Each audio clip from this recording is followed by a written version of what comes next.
नमस्कार दोस्तों। तो दोस्तों आज हम इस वीडियो में डिस्कस करने वाले हैं महात्मा गांधी के बारे में। ठीक है दोस्तों, उनका जन्म से लेकर उनके मृत्यु तक, ठीक है दोस्तों, उनका राजनीतिक कैरियर क्या था इस वीडियो में हम देखने वाले हैं। तो बने रहिएगा अंत तक। चलिए शुरू करते हैं। सबसे पहले अगर हम बात करेंगे महात्मा गांधी के बारे में, तो महात्मा गांधी का जो जन्म हुआ था दोस्तों, याद रखिएगा 2 अक्टूबर 1869 को। ठीक है, 2 अक्टूबर 1869 को महात्मा गांधी जी का जन्म हुआ था। इनका जन्म कब हुआ था दोस्तों, सबसे पहले देखेंगे इनका जन्म कब हुआ था। तो 2 अक्टूबर 1869 को इनका जन्म हुआ था। ठीक है, ध्यान रखिएगा 2 अक्टूबर 1869 को इनका जन्म हुआ था।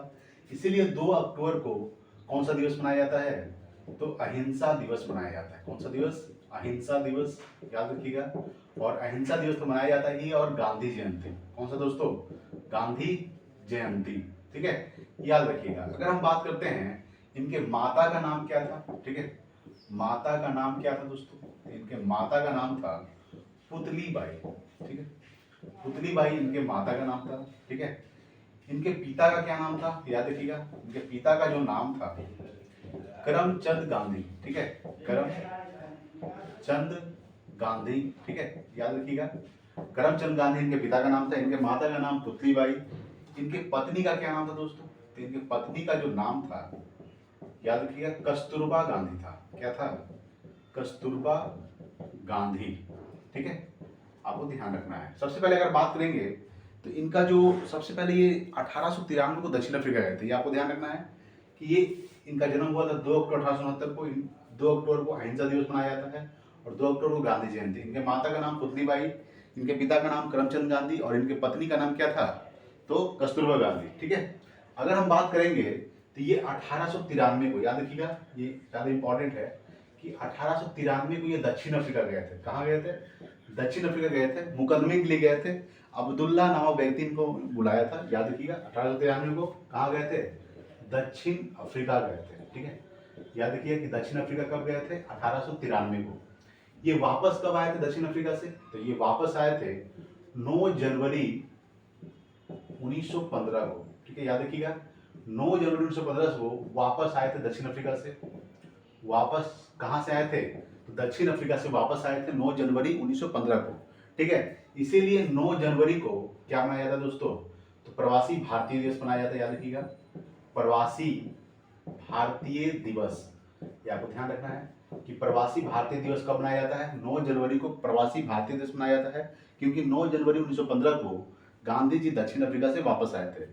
अच्छा, याद रखिएगा कि 1893 को जब गांधी जी दक्षिण अफ्रीका गए थे, तो अब्दुल्ला नामक व्यक्ति ने इनको बुलाया था। कहाँ, दक्षिण अफ्रीका में। ठीक है, और वहां पे इन्होंने सत्याग्रह किया था। कब किए थे, तो 1906 में किए थे। याद रखिएगा कि 1906 में। ठीक है, ये गए कब थे, 1893 को गए थे। वापस कब आए थे, 9 जनवरी 1915 को। तो उसके बीच 1906 में इन्होंने सत्याग्रह किया था। काले घोड़े का भेद किया जाता था वहां पे दक्षिण अफ्रीका में। ठीक है, काले घोड़े का यानी कि गोरे लोगों को अच्छा कहा जाता था। काले जो लोग थे उनको उनके साथ बुरा बर्ताव किया जाता था। तो गांधी जी भी क्या थे दोस्तों, तो उनके साथ बुरा बर्ताव किया जाता था। इसलिए गांधी जी ने सबसे पहला सत्याग्रह किए थे, यानी कि 1906 में। कहाँ, तो दक्षिण अफ्रीका में। काले गोरे का भेद किया जाता था, इसकी वजह से उन्होंने सत्याग्रह किया था, वो भी सफल रहा दोस्तों। ठीक है, याद रखिएगा कि 9 जनवरी 1915 को वापस आए थे दक्षिण अफ्रीका से। कौन, तो गांधी जी। इसलिए 9 जनवरी को प्रवासी भारतीय दिवस मनाया जाता है। उसके बाद अगर हम बात करेंगे 1916 में, ठीक है, याद रखिएगा कि 1916 में, ठीक है दोस्तों, 1916 में याद रखिएगा कि 1916 में गांधी जी ने साबरमती आश्रम का स्थापना किए थे। ठीक है, साबरमती आश्रम, याद रखिएगा कि साबरमती आश्रम का स्थापना कब हुआ था, तो साबरमती आश्रम का जो स्थापना हुआ था ये हुआ था 1916 में। किसने किए थे, महात्मा गांधी ने किए थे। याद रखिएगा, और ये साबरमती आश्रम है, ये अहमदाबाद में साबरमती नदी किनारे स्थित है। याद रखिएगा कि अहमदाबाद में साबरमती नदी के किनारे स्थित है। याद रखिएगा, साबरमती नदी के किनारे स्थित है, के किनारे स्थित है दोस्तों। ठीक है, ये आपको ध्यान रखना है। तो 1916 में साबरमती आश्रम का स्थापना किए थे महात्मा गांधी ने, और साबरमती आश्रम जो है ये अहमदाबाद में साबरमती नदी के किनारे स्थित है। ठीक है, उसके बाद हम देखेंगे दोस्तों 1917 में। ठीक है, याद रखिएगा कि 1917 में सबसे पहला सत्याग्रह हुआ था भारत में। याद रखिएगा, चंपारण सत्याग्रह। ये भी आपको ध्यान रखना है, किसके नेतृत्व में हुआ था, तो महात्मा गांधी के नेतृत्व में हुआ था चंपारण सत्याग्रह। इसके बारे में थोड़ा सा समझते हैं। चंपारण सत्याग्रह क्या था दोस्तों? तो चंपारण सत्याग्रह 3 कठिया पद्धति था, जिसमें चंपारण के लोगों को नील की खेती उपजाने के लिए अति करता था। ठीक है, कौन करते थे? तो अंग्रेज करते थे, नील की खेती करने के लिए मजबूर कर देते थे, जिसकी वजह से यहाँ पे एक व्यक्ति थे चंपारण में, ठीक है, उसका नाम क्या था? तो राजकुमार शुक्ल था। याद रखिएगा, राजकुमार शुक्ल ने, राजकुमार शुक्ल, ठीक है दोस्तों, शुक्ल ने, याद रखिएगा कि राजकुमार शुक्ल ने महात्मा गांधी को चंपारण में बुलाए थे और यहाँ पे जम के विरोध हुआ था चंपारण सत्याग्रह में। 3 कठिया पद्धति कहा जाता है दोस्तों, यानी 3/20। जिसके पास 20 कट्ठा है उसको 3 कट्ठा में नील की खेती करने के लिए कहा जाता था। और नील की खेती करने से खेत क्या होता है दोस्तों? बंजर हो जाता है, जिसकी वजह से किसान क्या बोलते थे कि हम नील की खेती नहीं करेंगे। जिसकी वजह से यहाँ पे सत्याग्रह हुआ था, चंपारण सत्याग्रह। किसके नेतृत्व में? तो महात्मा गांधी के नेतृत्व में। राजकुमार शुक्ल, यहाँ से सवाल पूछेगा कि चंपारण में किसने महात्मा गांधी को बुलाया था? तो राजकुमार शुक्ल ने चंपारण में महात्मा गांधी को बुलाया था। ठीक है, चंपारण सत्याग्रह, इसको 3 कठिया पद्धति भी बोलते हैं। क्या बोलते हैं दोस्तों? 3 कठिया पद्धति। याद रखिएगा, 3 कठिया पद्धति, यानी कि कहने का मतलब ये है जिसके पास 20 कट्ठा उसको 3 कट्ठा में नील की खेती करने के लिए कहा जाता था। और नील की खेती करने से खेत क्या होता है? बंजर हो जाता है दोस्तों। तो याद रखिएगा, चंपारण सत्याग्रह कब हुआ था? 1917 में हुआ था। उसके बाद अगर हम बात करेंगे 1919 के बारे में बात करते हैं। ठीक है, याद रखिएगा, ठीक है दोस्तों। देखिए 13 अप्रैल 1919 को, याद रखिएगा 13 अप्रैल 1919, जो बहुत ज्यादा इंपॉर्टेंट है। ठीक है, 13 अप्रैल 1919 को क्या हुआ था? तो जालियांवाला बाग हत्याकांड हुआ था। याद रखिएगा, ठीक है, जालियांवाला बाग हत्याकांड। ठीक है, 13 अप्रैल 1919 को। इसमें क्या हो रहा था? याद रखिएगा, इसमें यहाँ पे एक सभा हो रहा था, जालियांवाला बाग हत्याकांड। ये जो हुआ था जालियांवाला बाग हत्याकांड, ये कहाँ हुआ था? तो पंजाब में हुआ था, पंजाब के अमृतसर में हुआ था। याद रखिएगा, पंजाब के अमृतसर में ये कांड हुआ था, जालियांवाला बाग हत्याकांड, जो 13 अप्रैल 1919 को हुआ था। इसी कांड में, यानी इसी घटना में, इसी हत्याकांड में गांधी जी ने केसर ए हिंद की उपाधि लौटा दी थी और रविन्द्रनाथ टैगोर ने सर की उपाधि लौटा दी थी। ये भी आपको ध्यान रखना है। याद रखिएगा कि 13 अप्रैल 1919 को जालियांवाला बाग हत्याकांड हुआ था। ठीक है, ये कहाँ हुआ था? तो पंजाब के अमृतसर में हुआ था। इसमें घटना क्या था दोस्तों? तो यहाँ पे एक सभा बुलाई गई थी। ठीक है, सभा में कुछ लोग वहां पे अपना सभा करने के लिए बैठे हुए थे, जिसकी वजह से यहाँ के जो जनरल डायर जो थे, यानी जनरल डायर ने गोली चलाने का आदेश दिया था। याद रखिएगा, जनरल डायर। ठीक है, याद रखिएगा कि गोली चलाने का आदेश किसने दिया था? तो जनरल डायर ने गोली चलाने का आदेश दिए थे। ठीक है, सभा पे, और काफी सारे लोग मारे गए थे, करीब 1000 प्लस लोग मारे गए थे। लेकिन इनके अनुसार, किनके अनुसार? तो ब्रिटिश यानी कि अंग्रेजों के अनुसार मात्र 300 कुछ समथिंग कहा जाता है कि मारे ही गए हैं, बट बहुत सारे लोग मारे गए थे जालियांवाला बाग हत्याकांड में, जिसमें जनरल डायर ने गोली चलाने का आदेश दिया था। ये आपको ध्यान रखना है। उसके बाद 13 अप्रैल 1919 को जो घटना हुआ था, इसके नाराज होकर महात्मा गांधी ने सर की उपाधि, याद रखिएगा कि महात्मा गांधी ने, ठीक है, महात्मा, याद रखिएगा दोस्तों, महात्मा गांधी, ठीक है, महात्मा गांधी ने कौन सी उपाधि? तो सर केसर ए हिंद की उपाधि, केसर ए हिंद की उपाधि, याद रखिएगा, केसर ए हिंद की उपाधि लौटा दी थी। याद रखिएगा दोस्तों, केसर ए हिंद की उपाधि कौन लौटा दी थी? तो महात्मा गांधी ने। उसके बाद अगर हम बात करेंगे तो कौन? रविंद्रनाथ टैगोर। याद रखिएगा, रविंद्रनाथ टैगोर। ठीक है, रविंद्रनाथ टैगोर ने कौन सी उपाधि? तो सर की उपाधि, याद रखिएगा, सर की उपाधि लौटा दी थी। ठीक है, सर की उपाधि लौटा दी थी इन लोग नाराज होकर, यानी कि जो बहुत सारे लोग जो मारे गए थे जालियांवाला बाग हत्याकांड में, उससे नाराज होकर महात्मा गांधी ने केसर ए हिंद की उपाधि लौटा दी और रविंद्रनाथ टैगोर ने सर की उपाधि लौटा दी। ठीक है, देखिए जालियांवाला बाग हत्याकांड के जांच के लिए, अभी आपको ध्यान रखना है कि जालियांवाला बाग हत्याकांड के जांच के लिए किस आयोग का गठन किया गया था? याद रखिएगा, इसके जांच के लिए। ठीक है, याद रखिएगा, जांच के लिए, ठीक है, जांच के लिए दोस्तों हंटर आयोग का गठन किया गया था। कौन सा आयोग? तो हंटर आयोग का गठन किया गया था। यह भी आपको ध्यान रखना है कि जालियांवाला बाग हत्याकांड की जांच के लिए कौन सा आयोग का गठन किया गया था?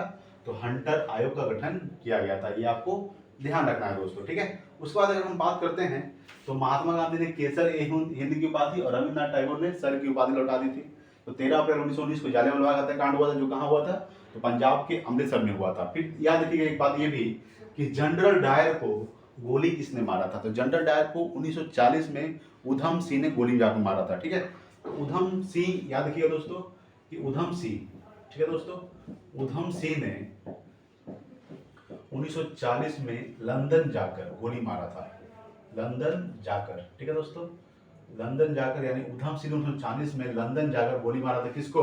तो जनरल डायर को, ये आपको ध्यान रखना है, ठीक है। उसके बाद अगर हम बात करते हैं, ठीक है दोस्तों, 1920, ये भी आपको ध्यान रखना है कि 1920 देखते हैं क्या हुआ था, ठीक है।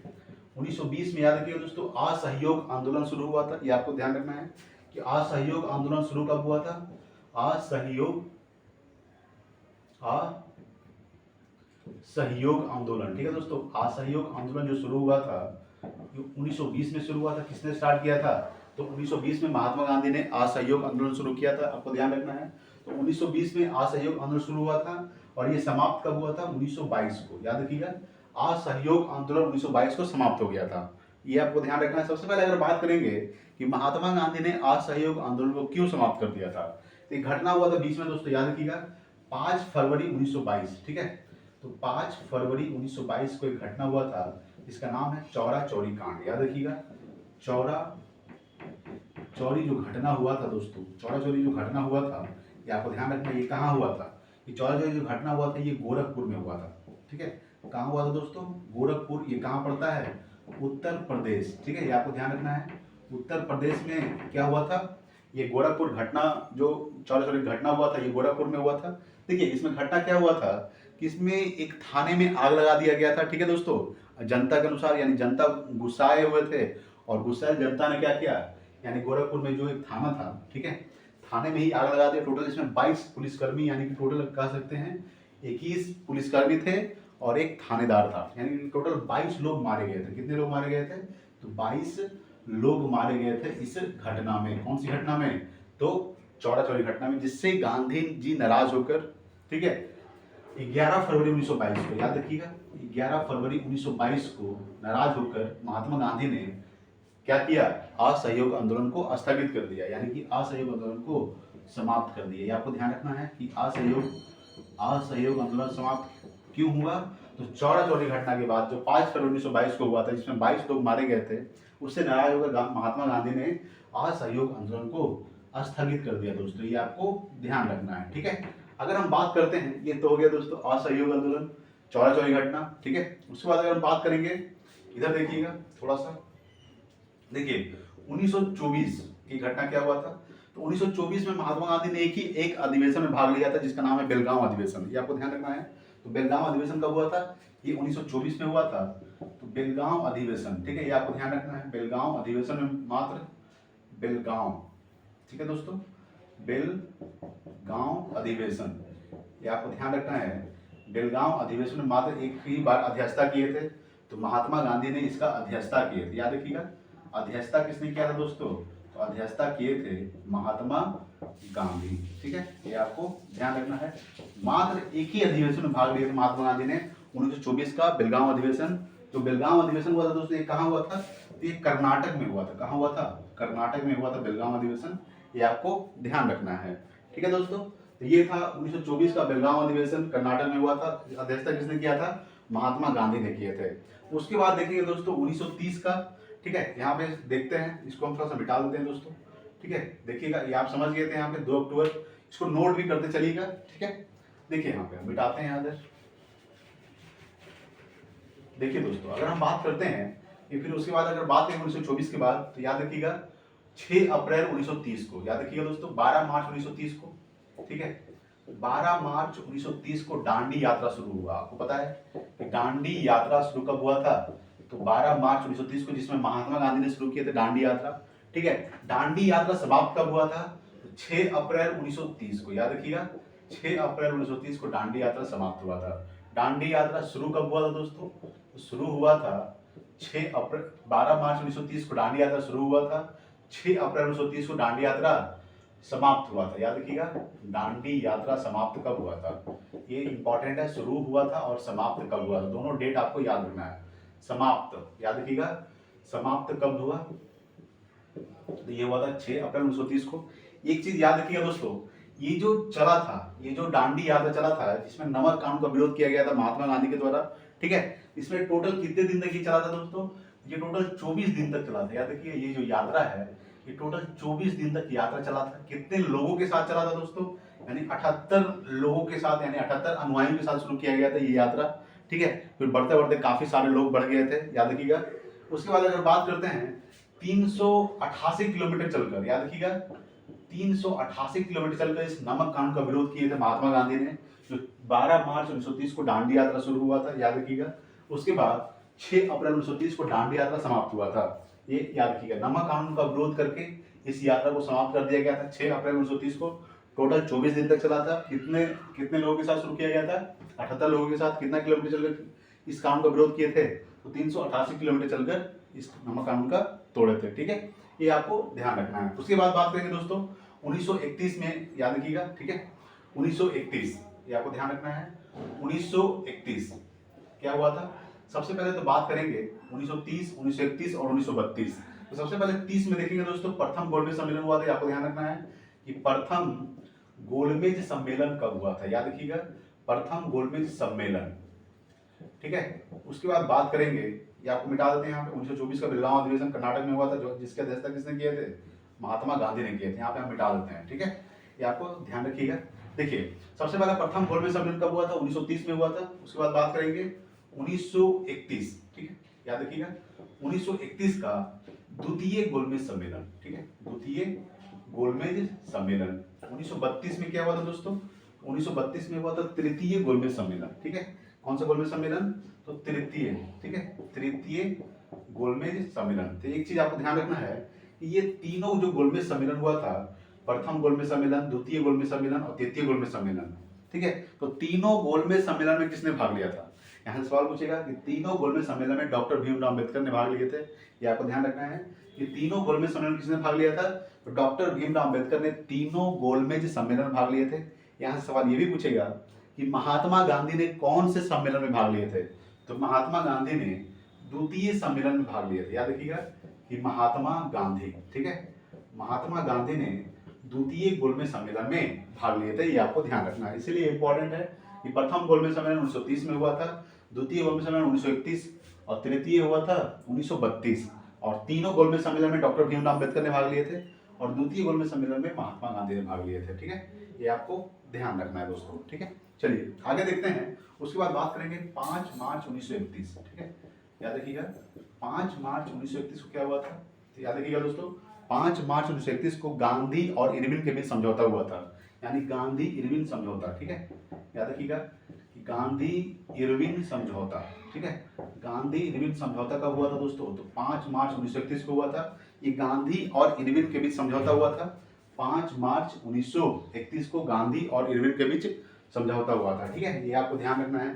देखिए, अगर हम बात करेंगे, इनको अगर कहेंगे दोस्तों, ठीक है, 5 मार्च 1931 को गांधी इरविन समझौता, गांधी और इरविन के बीच कुछ समझौते हुए थे दोस्तों। इधर हम कुछ मिटाते हैं। ठीक है, देखिए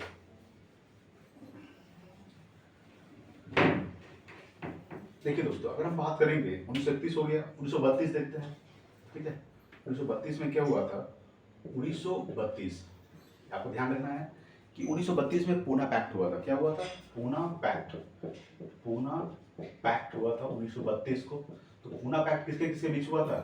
ये जो पूना पैक्ट हुआ था 1932 में, ये गांधी और डॉक्टर भीमराव अंबेडकर के बीच हुआ था। ठीक है, याद रखिएगा कि गांधी और डॉक्टर भीमराव अंबेडकर के बीच हुआ था।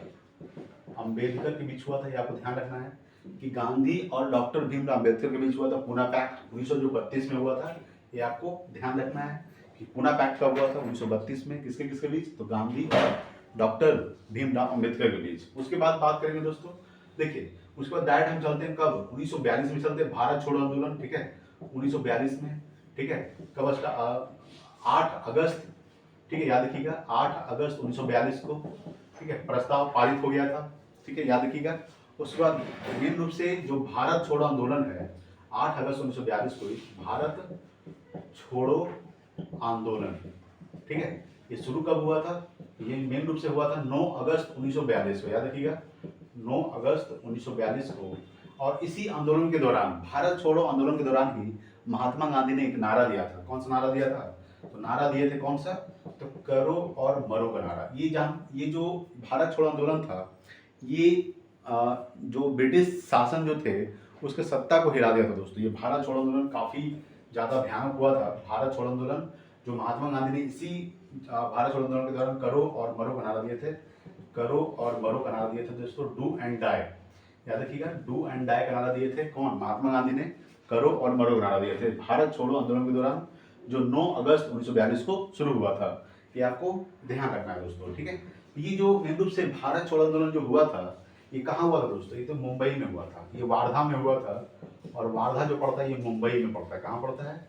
मुंबई में पड़ता है। वार्धा मुंबई में हुआ था भारत छोड़ो आंदोलन जो 9 अगस्त 1942 को। और इसी में नारा दिए थे करो यार मोरे का। इस समय यहाँ के जो वाइसराय थे कौन थे दोस्तों? तो लॉर्ड लिनलिथगो थे, ठीक है।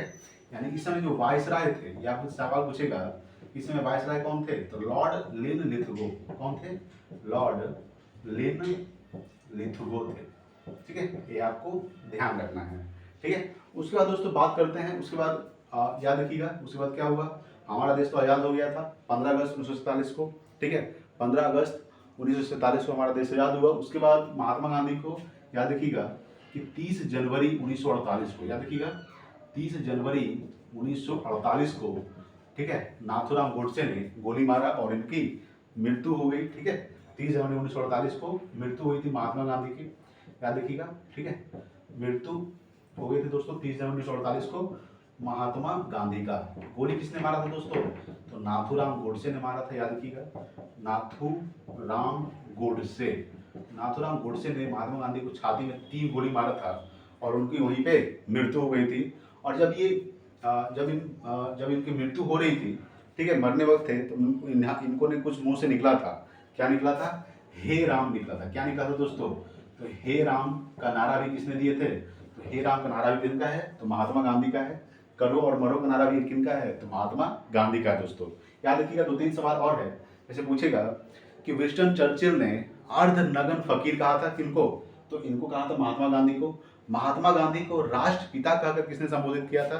तो महात्मा गांधी को राष्ट्रपिता कहकर सुभाष चंद्र बोस ने संबोधित किए थे। महात्मा गांधी को क्या? महात्मा गांधी को महात्मा किसने कहा था? तो महात्मा गांधी को महात्मा कहा था रविंद्रनाथ टैगोर ने। ये भी आपको ध्यान रखना है दोस्तों। तो ये था कुछ इनका महत्वपूर्ण, ठीक है, कार्य था दोस्तों, जो बहुत इंपॉर्टेंट था, आपके एग्जाम के दृष्टिकोण से बहुत इंपॉर्टेंट है। इसको आप नोट कर लीजिएगा, 2-3 बार वीडियो को देख लीजिएगा। आज के लिए इतना ही, मिलते हैं अगले वीडियो में। तब तक के लिए जय हिंद, वंदे मातरम।